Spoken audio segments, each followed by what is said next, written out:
국내 최고의 기업 제네시스 그룹의 마케팅 2팀 사무실은 언제나 분주했다. 최첨단 스마트 기기들이 쉴 새 없이 반짝이고 사람들은 날카로운 아이디어와 야망을 무기 삼아 보이지 않는 전쟁을 치렀다. 김민서는 그 전쟁터 한가운데에 있는 가장 조용한 군인이었다. 그녀는 화려하게 자신을 드러내는 대신 묵묵히 자신의 무기를 갈고 닦았다. 그녀의 무기는 글이었다. 다른 이들이 화려한 프레젠테이션과 인맥으로 경쟁할 때 그녀는 제품의 본질을 꿰뚫고 소비자의 마음을 움직이는 단 하나의 문장을 찾아냈다. 그녀가 쓴 카피는 건조한 제품 설명에 따뜻한 생명력을 불어넣었고 차가운 기술에 감성의 온도를 더했다. 팀원들은 그녀의 결과물을 존중했지만 그 이상으로 그녀의 세계에 관심을 갖지는 않았다. 늘 한 걸음 물러서서 좀처럼 곁을 주지 않는 조용하고 성실한 동료, 그것이 회사에서의 김민서였다. 민서 씨, 이번 신제품 스마트워치 슬로건 역시 최고야. 당신의 손목 위에서 시간이 아니라 인생이 흐릅니다. 라니, 어떻게 이런 문장을 생각해내? 동료의 칭찬에 민서는 그저 희미하게 웃으며 과찬이세요 라고 대답할 뿐이었다. 그녀의 마음은 이미 다른 곳을 향해 있었다. 퇴근 시간 6시, 그녀에게는 또 다른 출근 시간이었다. 칼같이 퇴근 시간을 맞춰 회사를 나서는 그녀의 발걸음은 언제나 조급했다. 화려한 강남의 거리, 약속 상대를 기다리며 웃음 짓는 사람들 사이를 그녀는 늘 홀로 스쳐 지나갔다. 그날도 병원으로 향하는 버스를 타기 위해 횡단보도 앞에서 신호를 기다리고 있을 때였다.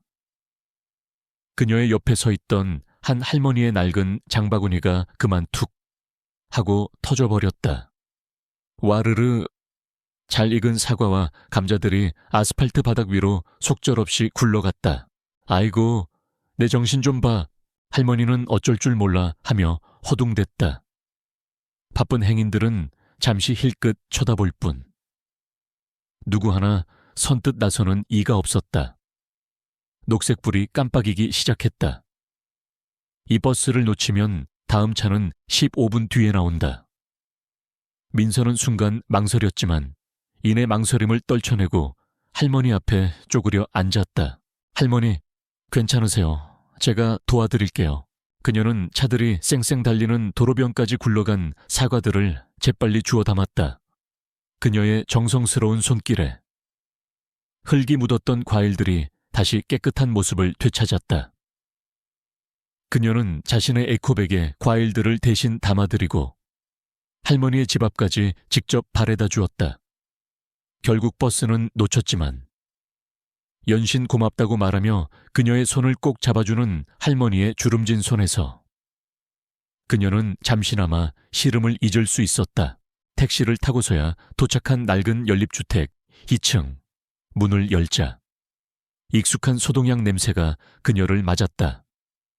그녀의 세상의 중심이자 그녀의 삶의 이유인 엄마가 병원 침대 위에 누워 희미하게 웃고 있었다. 우리 딸. 왔구나. 오늘 힘들었지? 아니야. 엄마, 괜찮아. 오늘은 좀 어때? 민서는 능숙하게 엄마의 상태를 살피고 남은 약을 챙겼다. 그녀의 엄마는 3년 전 만성 신부전증 판정을 받은 후 지독한 투석 치료로 하루하루를 버티고 있었다. 민서의 월급 대부분은 엄마의 병원비와 약값으로 사라졌다. 그녀의 10대는 그렇게 엄마의 병상 곁에서 저물어가고 있었다. 그녀는 엄마를 위해 부드러운 야채죽을 끓이고 자신의 저녁은 남은 밑반찬에 찬밥을 말아 먹는 것으로 대신했다. TV도 없는 작은 방 안에는 엄마의 가쁜 숨소리와 가습기 소리만이 조용히 울리고 있었다. 저녁 식사를 마친 뒤 민서는 침대 머리맡에 놓인 낡은 시집 한 권을 집어들었다. 엄마, 내가 시 읽어줄까? 엄마는 말없이 고개를 끄덕였다. 민서는 나직하고 따뜻한 목소리로 시를 읽어 내려갔다. 아, 그대여. 아무 걱정하지 말아라. 우리가 함께 보는 저 달이 지고 또 어둠이 온다 해도 새벽은 반드시 우리를 찾아올 것이니 그것은 그녀가 엄마에게 그리고 동시에 자기 자신에게 건네는 위로이자 기도였다. 시집의 낡은 페이지 위로 그녀의 지친 하루가 조용히 내려앉고 있었다. 같은 시각 서울의 야경이 발 아래로 펼쳐지는 제네시스 그룹 타워의 최상층 회장실의 주인인 이강혁은 거대한 책상 앞에 앉아 깊은 고독에 잠겨 있었다. 대한민국에서 가장 젊고 성공한 CEO. 모두가 그를 부러워했지만 그의 삶은 황금으로 만들어진 감옥과도 같았다. 그의 어깨 위에는 돌아가신 아버지의 유산이라는 무거운 짐과 호시탐탐 그를 노리는 경쟁자들, 그리고 정략 결혼이라는 벗어날 수 없는 족쇄가 채워져 있었다. 그는 지친 손으로 노트북을 열었다. 그리고 아주 익숙하게 암호로 잠긴 하나의 폴더를 클릭했다. 폴더의 이름은 KMS. 김민서.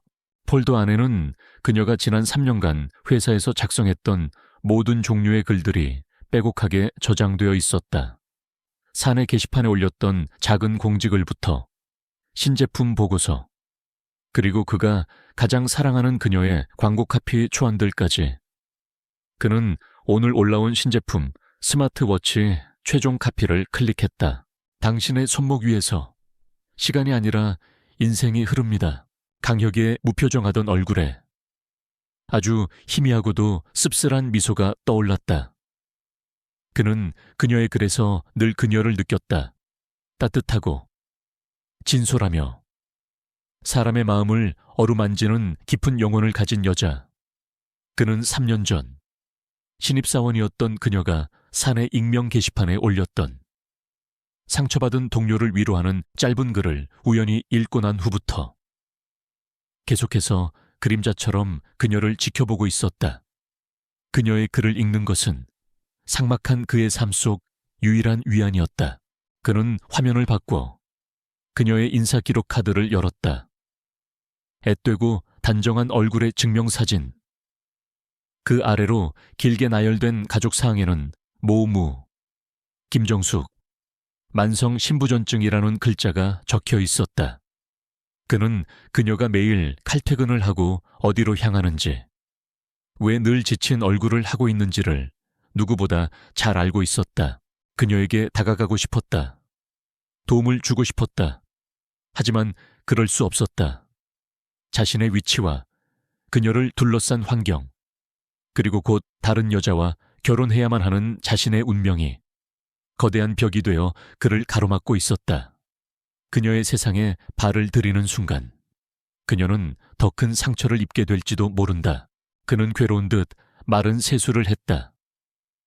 모니터 속 웃고 있는 그녀의 사진 위로 그의 깊고 고통스러운 독백이 어두운 집무실 안에 낮게 가라앉았다.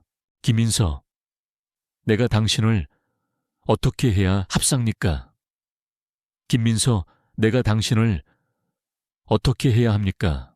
그의 사랑은 그림자 속에 갇혀 소리내어 울지도 못한 채 깊은 밤 속으로 스며들고 있었다. 폭풍은 가장 고요한 순간에 예고 없이 찾아왔다. 며칠간 미열과 통증을 호소하던 엄마의 상태가 갑작스럽게 악화된 것은 어느 늦은 밤이었다. 민서는 급하게 백실구를 불렀고 칠흑 같은 어둠을 가르는 구급차의 사이렌 소리는 그녀의 심장을 갈갈이 찢는 듯했다. 응급실의 차가운 흰 벽 앞에서 그녀는 평생 들어본 말 중 가장 잔인한 선고를 들어야만 했다. 어머님의 신장 기능이 거의 정지된 상태입니다. 이식 수술 외에는 방법이 없습니다. 의사는 무미건조한 목소리로 말을 이었다.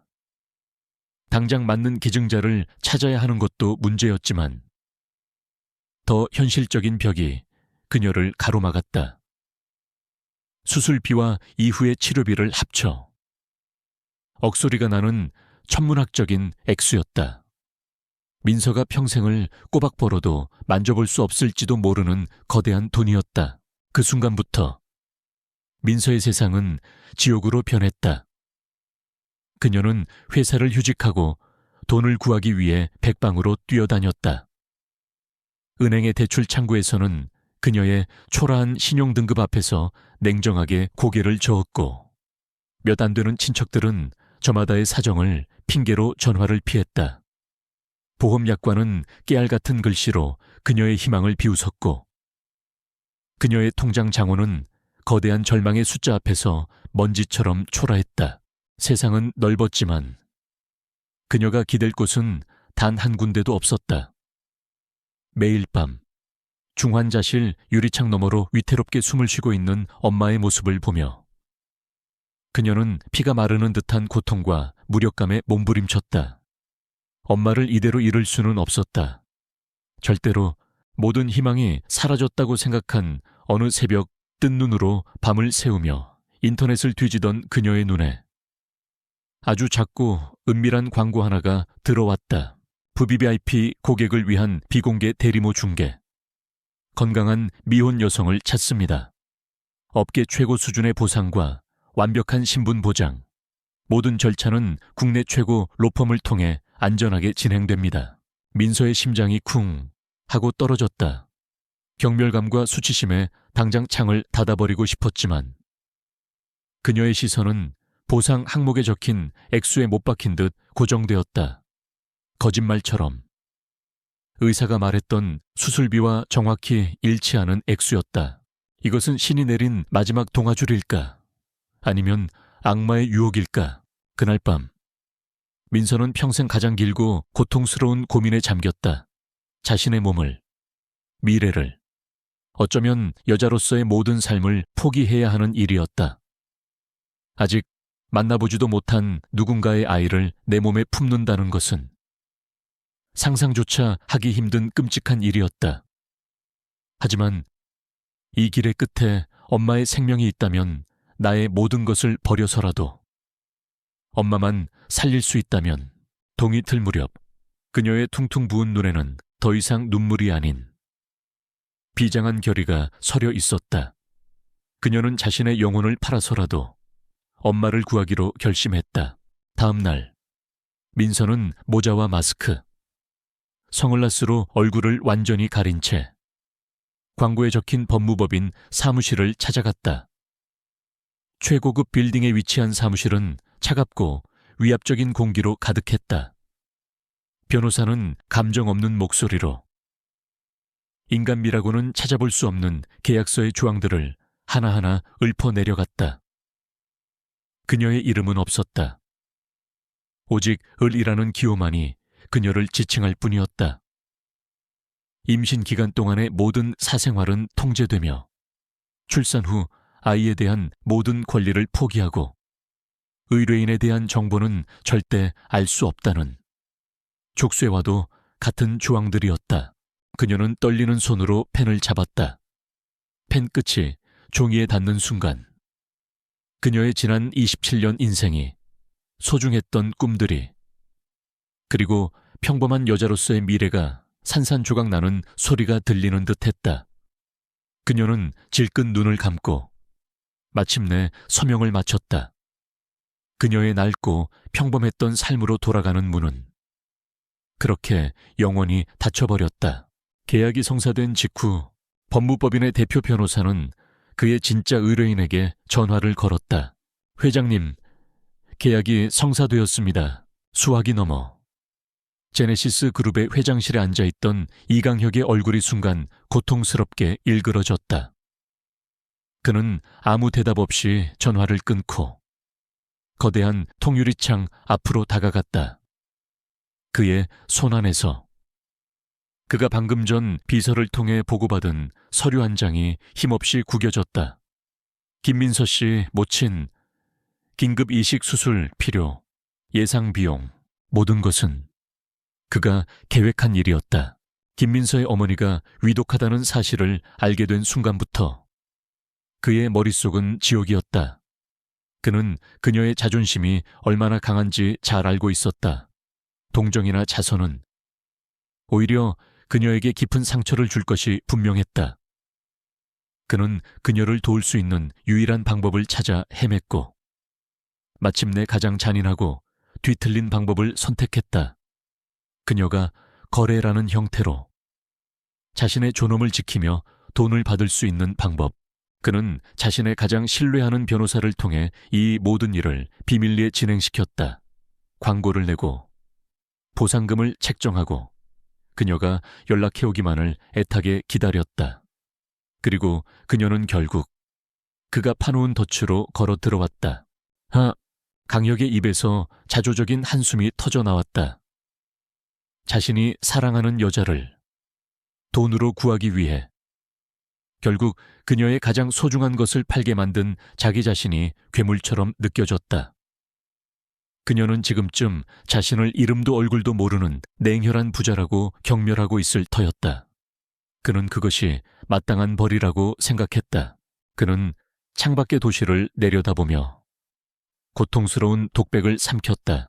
민서 씨, 미안합니다. 부디 절대로 나를 용서하지 마시오. 그의 그림자 사랑은 이제 그녀에게 씻을 수 없는 상처를 입히는 대가로 가장 위험하고도 슬픈 첫발을 내디딘 참이었다. 계약서에 서명한 다음 날 김민서의 삶은 송두리째 바뀌었다. 검은 세단 한 대가 그녀의 낡은 빌라 앞에 도착했고 그녀는 최소한의 짐만 챙겨 채 올랐다. 차가 향한 곳은 서울의 스카이라인이 한눈에 내려다 보이는 한강변의 최고급 주상복합 아파트였다. 하늘 위에 떠있는 성체 같은 펜트하우스. 앞으로 10달간 그녀가 살아야 할 감옥이었다. 내부는 모델하우스처럼 모든 것이 완벽하게 갖춰져 있었지만 사람의 온기라고는 찾아볼 수 없었다. 거대한 통유리창 너머로 보이는 서울의 풍경은 아름다웠지만 그녀에게는 그저 손에 닿지 않는 그림의 떡일 뿐이었다. 계약금은 어제 오후 어머니의 수술비가 청구된 병원 계좌로 정확하게 입금되었다. 안도감과 함께 돌이킬 수 없는 현실의 무게가 그녀의 어깨를 짓눌렀다. 그녀가 낯선 공간에 겨우 적응해가던 이틀째 되던 날 초인종이 울렸다. 문을 열자 그곳에는 늘 강혁의 곁을 지키던 김 비서가 서 있었다. 그리고 그의 뒤로 그림자처럼 서 있는 한 남자, 바로 제네시스 그룹의 회장 이강혁이었다. 민서의 세상이 무너져 내렸다. 온몸의 피가 얼어붙고 머릿속이 새하얗게 비었다. 설마 했던 최악의 상상이 현실이 되어 그녀의 눈앞에 서 있었다. 대한민국에서 가장 높은 곳에 있는 남자. 자신이 멀리서 동경하고 존경했던 리더. 그가 바로 자신의 몸을 돈으로 산 이름 모를 남자였다. 안녕하십니까. 김민서 씨. 강혁의 목소리는 얼음장처럼 차가웠다. 그의 얼굴에는 그 어떤 감정도 드러나지 않았다. 그는 마치 처음 보는 사람을 대하듯 사무적인 말투로 말을 이었다. 계약서 3조 2항에 따라 김민서 씨는 지금 이 순간부터 출산일까지 제 전적인 관리에 놓이게 됩니다. 필요한 모든 것은 제공되겠지만 계약에 명시된 규칙들은 반드시 지켜주셔야겠습니다. 그의 눈은 그녀를 보고 있었지만 그녀의 영혼은 꿰뚫어 보지 않는 듯 공허했다. 민서는 그 차가운 시선 아래 자신의 존재가 조각조각 부서지는 듯한 몸 열감을 느꼈다. 그가 얼마나 필사적으로 자신의 감정을 숨기고 있는지, 그녀를 똑바로 마주하기 위해 얼마나 많은 힘을 쓰고 있는지를 그녀는 까맣게 알지 못했다. 그녀의 눈에 비친 그는 자신의 돈과 권력으로 부하 직원의 절박함을 농락하는 잔인하고 무자비한 지배자일 뿐이었다. 네, 회장님. 그녀는 겨우 목소리를 쥐어짜냈다. 규칙은 숙지하고 있습니다. 그녀 역시 자신의 모든 감정을 지우고 계약서상의 을이 되어 그를 마주했다. 두 사람 사이에는 투명하지만 결코 깨뜨릴 수 없는 차가운 유리의 벽이 세워졌다. 시간은 더디게 흘러갔다. 민서는 황금 감옥에 갇혀 의무적으로 영양가 높은 식사를 하고 정해진 시간에 운동을 했다. 회사는 해외 파견 근무로 처리되어 그녀는 집에서 원격으로 업무를 볼 수 있었다. 하지만 그녀의 마음은 하루하루 시들어갔다. 그러던 어느 날 회사가 야심차게 출시한 패밀리 AI 스피커의 마케팅이 처참한 실패를 겪고 있다는 소식이 들려왔다. 팀의 단체 채팅방과 이메일은 온통 위기 상황을 알리는 붉은 경고등으로 가득했다. 현재 캠페인의 메인 슬로건은 AI 기술의 정점. 당신의 삶을 지배하다였다. 기술의 우월성만 강조한 차갑고 오만한 메시지였다. 당연히 소비자들의 반응은 냉담했다. 민서는 관련 보고서를 읽으며 저도 모르게 인상을 찌푸렸다. 틀렸어. 이건 기술을 파는 게 아니잖아. 그녀는 병상에 누워 계신 엄마를 떠올렸다. 만약 엄마 곁에 이 스피커가 있다면 엄마의 말벗이 되어주고 그리운 옛 노래를 들려주고 멀리 있는 딸의 목소리를 전해줄 수 있을 텐데 이 제품의 본질은 기술이 아니라 연결이고 온기였다. 그녀의 가슴 속에서 뜨거운 무언가가 끓어올랐다. 늦은 밤, 그녀는 노트북을 켜고 미친 듯이 자판을 두드리기 시작했다. 그녀는 자신의 외로움과 엄마를 향한 그리움을 한자 한자 녹여내 새로운 캠페인 기획안을 써 내려갔다. 그리고 마침내 새로운 슬로건을 완성했다. 나이 1000마디를 기억하는 유일한 가족. 그녀는 완성된 기획안을 팀에서 유일하게 믿고 따르던 후배의 개인 메일로 보냈다. 이건 그냥 제 생각이에요. 혹시라도 괜찮다고 생각하면 팀장님께 팀 아이디어라고 보고해봐요. 자신의 이름을 철저히 숨긴 채였다. 다음 날 기획 Q팀의 전체 회의. 침울한 분위기 속에서 민서의 후배는 떨리는 목소리로 새로운 아이디어를 발표했다. 민서가 보내준 기획안이었다. 슬로건이 발표되는 순간 회의실에 얼어붙었던 공기가 달라지기 시작했다. 임원들의 얼굴에서 딱딱한 표정이 사라지고 그 자리에 놀라움과 감동이 서렸다. 회의를 주재하던 강혁은 새로운 슬로건을 듣는 순간 숨을 멈췄다. 나이 1000마디를 기억하는 유일한 가족. 이것은 틀림없는 그녀의 글이었다. 사람의 마음 가장 깊고 연약한 곳을 어루만지는 따뜻하고 진솔한 그녀만의 목소리. 회의 내내 냉정함을 유지하던 그의 입가에 누구도 눈치채지 못할 만큼 희미한 미소가 스쳐 지나갔다. 자신의 그림자 사랑이 결국 자신의 회사를 구원하고 있었다. 그는 벅차오르는 감정을 애써 억눌렀다. 하지만 그 변화를 예리하게 포착한 사람이 있었다. 바로 그의 약혼녀, 유채린이었다. 그녀 역시 제네시스 그룹의 전략기획실 소속으로 이번 프로젝트에 깊이 관여하고 있었다. 실패 직전의 캠페인이 하루아침에 이렇게 완벽하게 부활한 것에 그녀는 강한 의구심을 품었다. 방금 그 아이디어. 정말 저 신입사원 머리에서 나온 거 맞아? 그녀는 회의가 끝나자마자 박 팀장을 추궁했다. 박 팀장은 얼떨결에 그렇다고 대답했지만 체리는 믿지 않았다. 저건 신입의 수준을 아득히 뛰어넘는 깊은 내공이 담긴 글이었다. 그녀의 날카로운 직감이 경고 신호를 보냈다. 이 모든 것의 배후에 누군가 있다. 그리고 그 누군가는 자신의 약혼자인 이강혁과 어떤 식으로든 연결되어 있을 것이다. 그녀는 비서를 시켜 기획 두 팀의 모든 직원들의 최근 동향과 인사 기록을 샅샅이 뒤지기 시작했다. 특히 해외 파견이라는 애매한 이유로 자리를 비운 김민서라는 이름이 그녀의 의심 레이더에 강하게 포착되었다.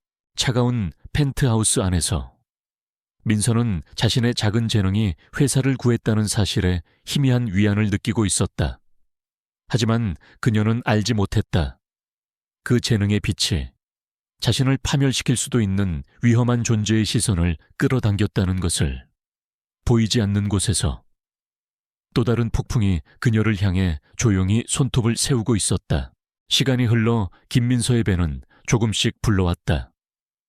뱃속에서 꿈틀거리는 작은 생명의 움직임은 그녀에게 경이로움과 동시에 깊은 슬픔을 안겨주었다. 이 아이는 세상의 빛을 보자마자 엄마와 헤어져야 할 운명이었다. 그녀는 매일 밤 자신의 배를 어루만지며 이름 없는 아기에게 미안하다고, 그리고 사랑한다고 속삭였다. 그것은 그녀가 이 차가운 계약 속에서 인간성을 잃지 않기 위한 처절한 자기 위안이었다. 이강혁의 방문은 잦아졌다. 그는 언제나 계약사항 이행 여부 확인이라는 차가운 명분을 내세웠다. 그의 손에는 민서가 좋아하는 작가의 희귀 시집 초판본이, 혹은 그녀가 무심코 맛있다고 말했던 작은 가게의 과일차가 들려있곤 했다. 하지만 그는 그것들을 건네며 산모와 태아의 정서적 안정을 위한 것 또한 계약의 일부입니다. 라는 비수 같은 말을 덧붙이는 것을 잊지 않았다. 민서는 그의 그런 행동에 더욱 깊은 상처를 받았다. 그는 자신의 취향까지 돈으로 샀다고 생각하는 걸까, 이 모든 배려가.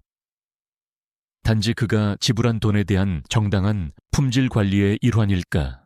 그녀는 그가 건네는 모든 것을 받았지만 단 한 번도 고맙다는 말 대신 계약에 충실할 뿐입니다. 라고 차갑게 응수했다.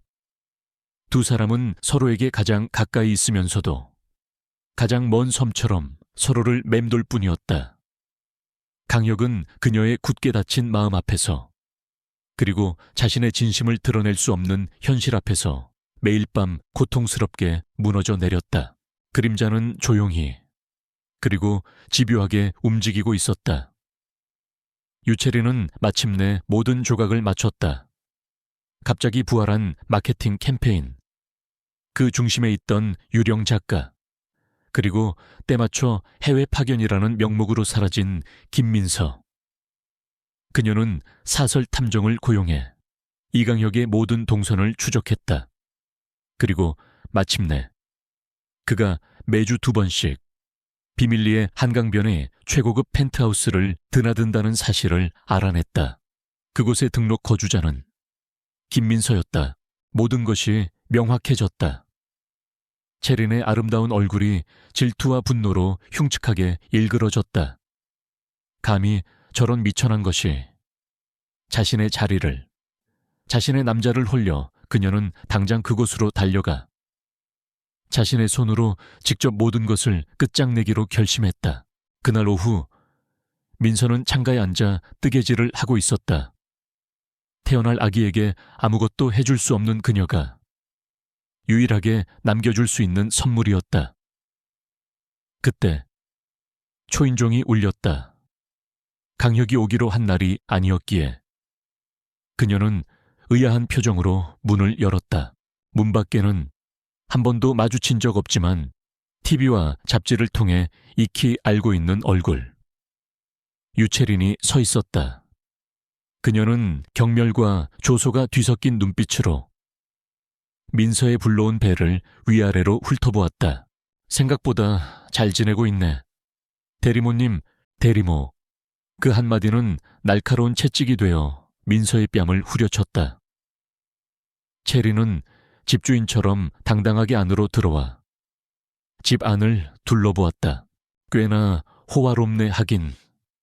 뱃속에 제네시스 그룹의 후계자를 품고 있는데 이 정도는 받아야지. 넌 좋겠다. 몸 한번 굴려서 팔자 고쳤으니 무슨 말씀을 하시는 건지 모르겠군요.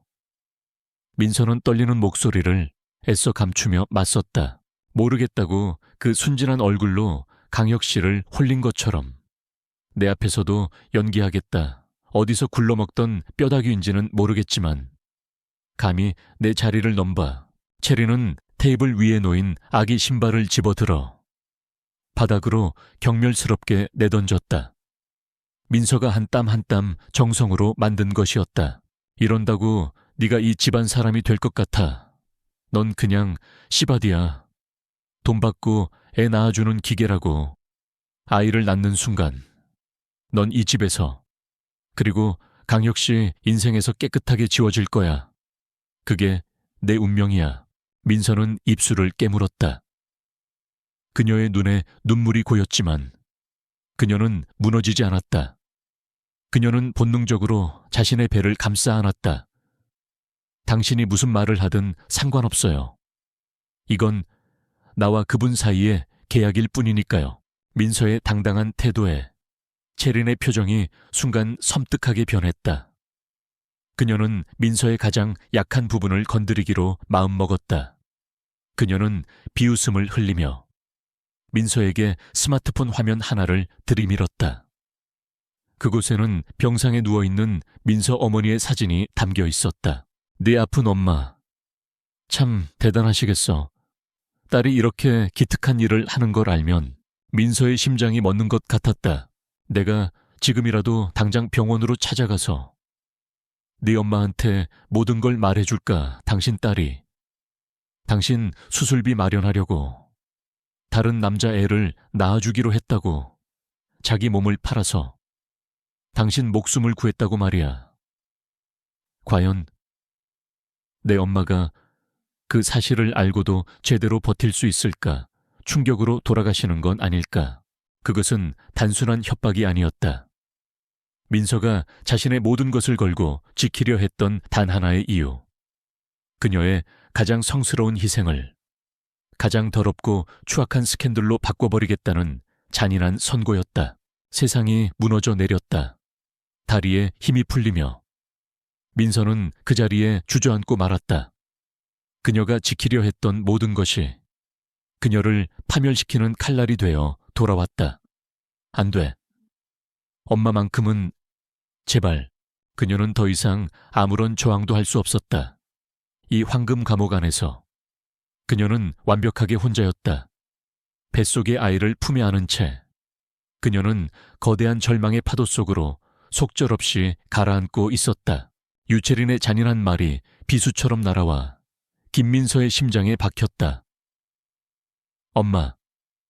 그녀가 자신의 모든 것을 걸고 지키려 했던 단 하나의 세상. 그 세상이 무너져 내리는 소리가 들렸다. 민서는 더 이상 아무런 생각도 저항도 할 수 없었다. 그녀는 그 자리에 주저앉아 뱃속의 아이를 감싸 안은 채 절망의 눈물을 흘렸다. 그녀의 승리를 확신한 유채린의 입가에 비릿한 미소가 걸렸다. 바로 그 순간이었다. 비비. 삐삐. 삐비. 삑. 현관문 디지털 도어록이 해제되는 소리가 정적을 갈랐다. 문이 열리고 그곳에는 늘 그랬듯 차가운 무표정의 이강혁이 서 있었다. 하지만 바닥에 주저앉아 울고 있는 민서와 그녀를 승리자처럼 내려다보고 있는 유채린을 본 순간 그의 얼굴에서 모든 표정이 사라졌다. 그것은 분노나 놀라움이 아닌 모든 것이 파괴되기 직전의 폭풍 전야와 같은 공허함이었다. 지금 여기서 뭘 하는 거지? 그의 목소리는 얼어붙은 강물 아래를 흐르는 물처럼 낮고 위험하게 울렸다. 체리는 잠시 당황했지만 이내 당당하게 맞섰다. 강혁 씨, 마침 잘 왔어요. 내가 이 여자의 정체를 알아냈어. 감히 강혁 씨를 속이고 우리 사이를. 강혁은 그녀의 말을 가차없이 끊었다. 그는 체린에게 눈길 한 번 주지 않고 곧장 민서에게로 걸어갔다.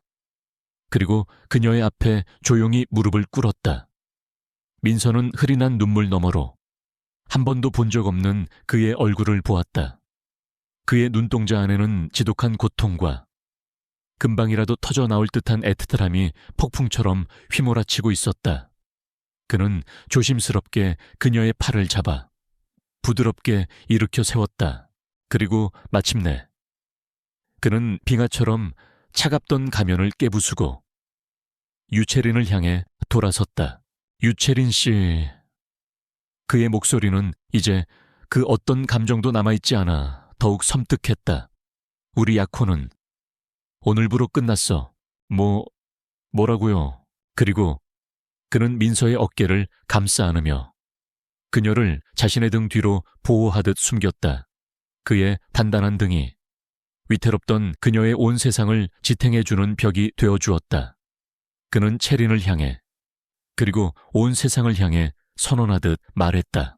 이 여자 내 사람이다. 회의실 안은 완전한 침묵에 휩싸였다. 체린은 믿을 수 없다는 듯 히스테릭하게 웃기 시작했다. 내 사람 하강혁 씨. 지금 제정신이야. 저 여자는 그냥 대리모. 시바디일 뿐이라고 당신 애를 가진 것도 아니고. 그냥 돈 받고 닥쳐. 강혁의 외침은 천둥과도 같았다. 그는 평생 처음으로 누군가에게 소리를 질렀다. 그는 더 이상 체린을 보지 않았다. 그의 모든 시선은 충격과 혼란으로 넋을 잃은 채 자신을 바라보고 있는 민서에게로 향했다. 그는 떨리는 손으로 그녀의 뺨을 감쌌다. 민서 씨, 김민서 씨. 그의 입에서 자신의 이름이 그토록 절박하게 불리는 것을 그녀는 처음 들었다. 미안합니다. 내가 다 망쳤습니다. 그의 눈에서 한 줄기 눈물이 흘러내렸다. 대한민국에서 가장 강하고 냉정했던 남자가 그녀 앞에서 속절없이 무너져 내리고 있었다. 사랑했습니다. 그 한마디에 민서의 심장이 멎는 것 같았다. 아니, 지금도 사랑합니다. 당신의 글을 처음 읽었던 3년 전부터 단 하루도 당신을 사랑하지 않은 날이 없었습니다.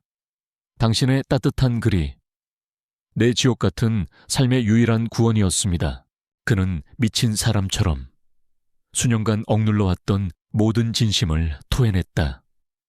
어머니의 수술비 때문에 어쩔 수 없이 이 잔인한 계약을 계획했던 일. 그녀의 자존심을 지켜주기 위해 일부러 차갑게 대했던 일. 그러면서도 매일 밤 그녀를 상처 입힌 자기 자신을 증오했던 일까지. 하지만 민서는 그의 말을 온전히 믿을 수 없었다. 너무나 엄청난 진실 앞에 그녀의 상처받은 마음은 쉽사리 문을 열지 못했다. 그녀의 눈동자 속에 떠오른 불신을 읽은 강혁은 고통스러운 표정으로 자신의 서류 가방에서 노트북을 꺼냈다. 그는 암호로 잠겨있던 KMS 폴더를 열었다. 그 안에는 그녀의 모든 것이 담겨 있었다. 그녀가 썼던 모든 보고서와 카피들. 김민서 씨는 커피보다 따뜻한 보리차를 좋아함. 가장 좋아하는 시인은 윤동주. 비 오는 날이면 창가에 앉아있는 버릇이 있음 등. 그가 그림자처럼 그녀를 지켜보며 몰래 기록해두었던 사소한 습관들까지. 그리고 마지막으로 그는 MS에게라고 저장된 한글 파일을 열었다. 그것은 그가 수십 번을 쓰고 지웠지만 단 한 번도 보내지 못했던 편지였다. 그는 떨리는 목소리로 편지의 첫 구절을 읽어 내려갔다. 김인서 씨, 당신의 글을 처음 읽었던 날, 나는 내 삭막했던 세상에 처음으로 색색이 있다는 것을 알았습니다. 당신은 내게 그런 사람이었습니다. 그 순간 민서의 마지막 방어벽이 무너져 내렸다. 이것은 거짓이 아니었다. 이 서툴고 절박하고 아픈 사랑은 진짜였다. 그가 보여줬던 모든 냉정함은 진심을 숨기기 위한 가면이었고 잔인했던 계약은 그녀를 구하기 위한 절박한 수단이었다. 모든 오해가 풀리는 순간 그녀는 그 자리에 주저앉아 아이처럼 목 놓아 울었다. 모든 것을 잃어버린 유채리는 두 사람의 모습을 만견자실하게 바라보다 이내 저주를 퍼부으며 펜트하우스를 뛰쳐나갔다. 이제 넓은 공간에는 상처 입은 두 영혼만이 남았다. 강혁은 조심스럽게 그녀의 곁으로 다가가 그녀의 작은 어깨를 부드럽게 감싸 안았다. 수년간의 그림자 사랑이 마침내 서로의 온기를 확인하는 순간이었다. 진실의 빛이 마침내 길고 어두웠던 오해의 터널을 뚫고 그들을 비추고 있었다. 치욕과 분노에 휩싸인 유채린의 복수는 빠르고 교활했다. 펜트하우스를 뛰쳐나간 그녀는 곧장 자신이 알고 있는 가장 악명 높은 연예부 기자에게 연락했다. 제네시스 그룹 이강혁 회장, 평사원과 비밀리에 대리모 계약, 충격 단독. 그녀는 이 스캔들이 이강혁과 김민서를 한꺼번에 사회적으로 매장시킬 것이라 확신했다. 하지만 그녀는 이강혁이 자신보다 늘 몇 수나 앞서 있는 상대라는 것을 잊고 있었다. 체린의 기사가 인터넷에 올라오기도 전인 다음 날 새벽, 대한민국은 제네시스 그룹이 발표한 공식 보도자료로 발칵 뒤집혔다. 제네시스 그룹 이강혁 회장, 오랜 기간 교제해온 비연예인 연인과 결혼 발표. 기사에는 이강혁과 김민서가 나란히 서 있는 사진은 없었지만 두 사람의 관계를 오랜 시간 서로에게 깊은 신뢰와 사랑을 쌓아온 운명적인 인연이라고 표현했다.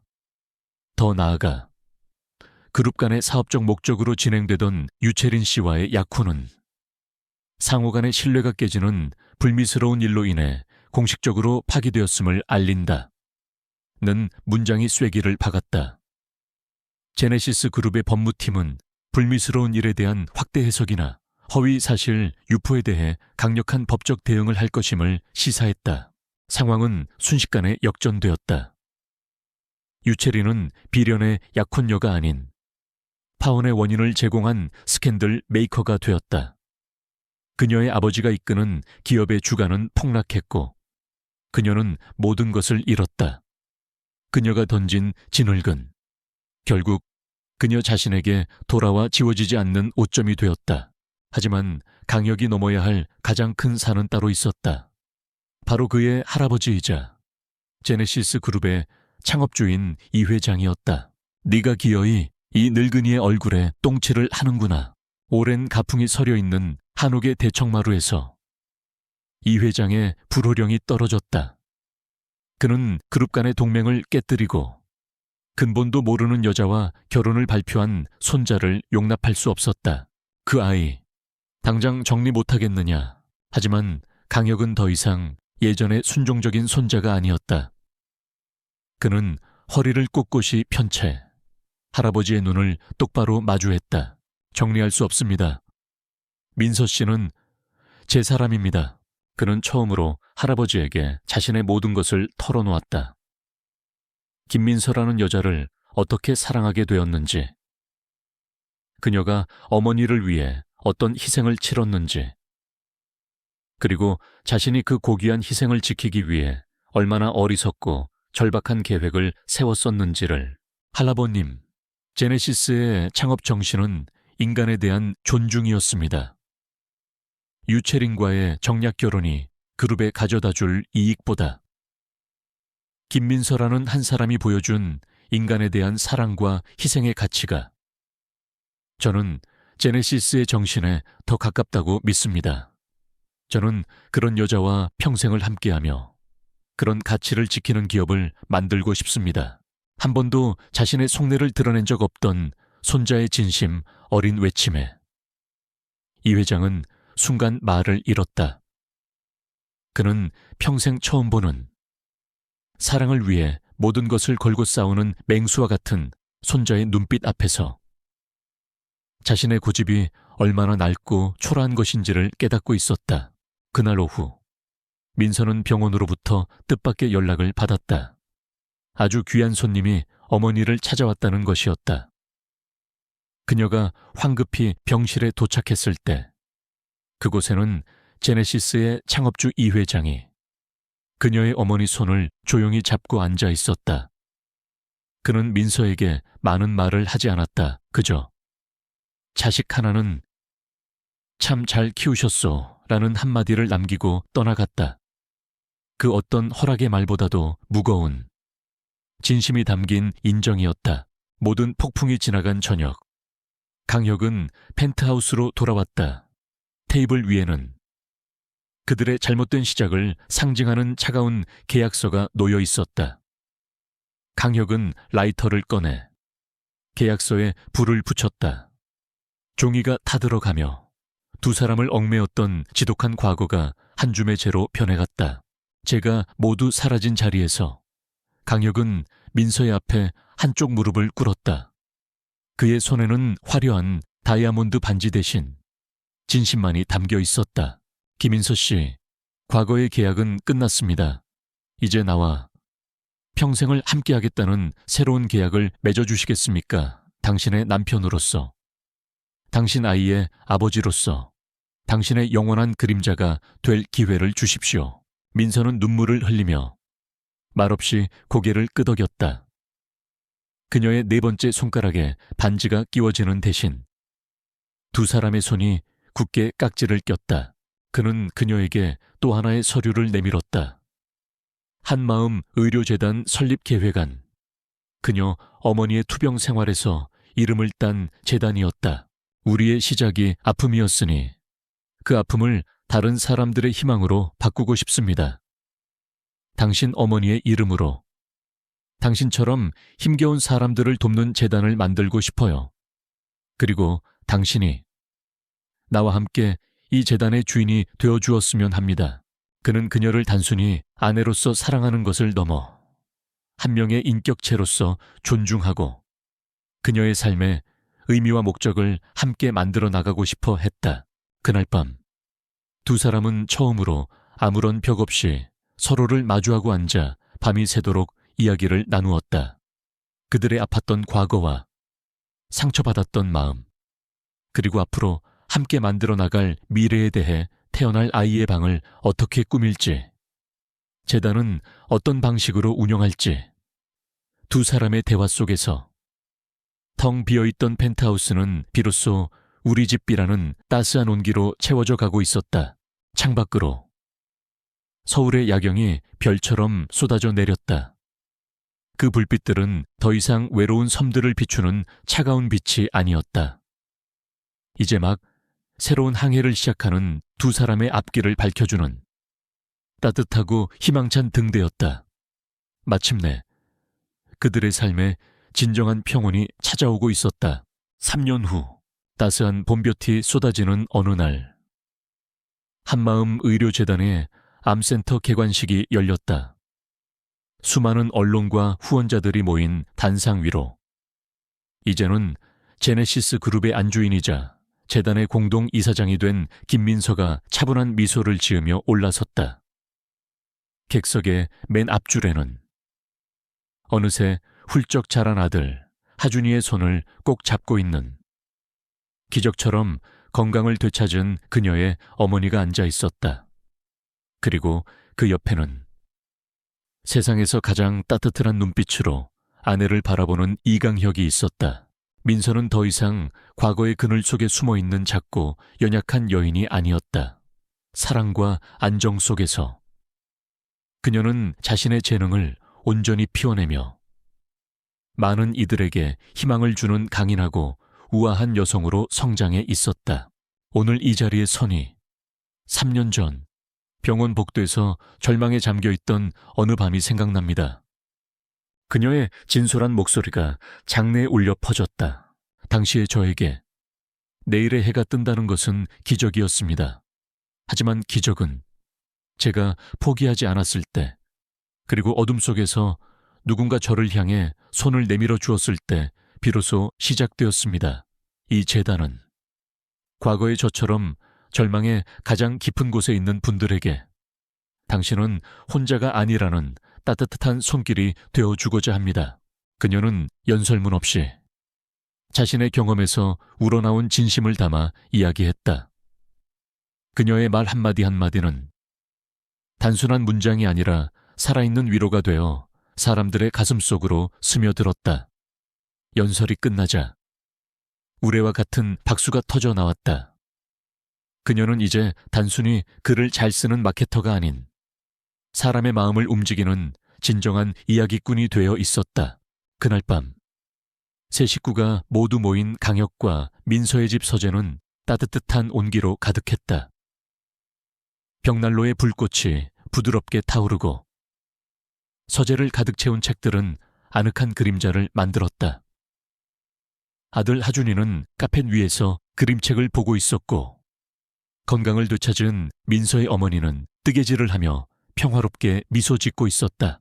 강혁은 소파에 앉아 서류를 보고 있었지만 그의 시선은 자꾸만 책상에 앉아있는 아내에게로 향했다. 민서는 더 이상 제네시스 그룹의 마케팅 카피를 쓰지 않았다. 그녀의 앞에는 낡은 시집 대신 그녀의 이름이 새겨진 깨끗한 원고지가 놓여 있었다. 그녀는 자신의 첫 번째 산문집을 집필하고 있었다. 제목은 그림자 속에서 쓴 시였다. 그녀는 잠시 펜을 놓고 자신의 손을 가만히 내려다보았다. 한때는 절망 속에서 차가운 계약서 위에 떨며 서명했던 손, 돈과 맞바꾸기 위해 자신의 모든 것을 포기해야만 했던 손, 이제 그 손은 세상의 모든 상처받은 이들을 보듬는 따스한 문장을, 그리고 자기 자신만의 온전한 꿈을 자유롭게 써 내려가고 있었다. 바로 그때 강혁이 조용히 그녀의 곁으로 다가왔다. 그는 그녀의 어깨를 부드럽게 감싸 안고 그녀가 막 써내려간 문장을 가만히 들여다보았다. 나의 가장 깊은 어둠은 당신을 만난 뒤에야 가장 눈부신 빛의 시작이었음을 알았습니다. 그는 말없이 그녀의 정수리에 부드럽게 입을 맞췄다. 내 인생 최고의 문장이요. 그의 나지막한 속삭임에 민서가 고개를 들어 그를 마주보며 웃었다. 거울처럼 서로를 비추는 두 사람의 눈동자 속에는 굳건한 신뢰와 깊이를 알 수 없는 사랑이 가득 담겨 있었다. 서재 안에는 세 사람의 웃음소리와 타닥거리는 장작소리, 그리고 행복이 흐르는 시간의 소리만이 가득했다. 그림자 속에 숨어있던 아픈 사랑은 마침내 세상의 가장 밝은 빛 아래에서 영원한 평온을 찾았다. 길고 길었던 겨울은 완전히 끝났다. 그들의 인생에 찾아온 두 번째 봄은 이제 막 시작되어 눈부시게 피어나고 있었다. 오늘 저의 이야기가 당신의 마음에 작은 울림을 주었다면 구독과 좋아요, 그리고 따뜻한 댓글을 잊지 말아주세요. 당신의 응원은 제가 다음 이야기를 만들어 나가는 가장 큰 힘이 됩니다. 다음에는 더 재미있고 감동적인 이야기로 돌아오겠습니다. 감사합니다.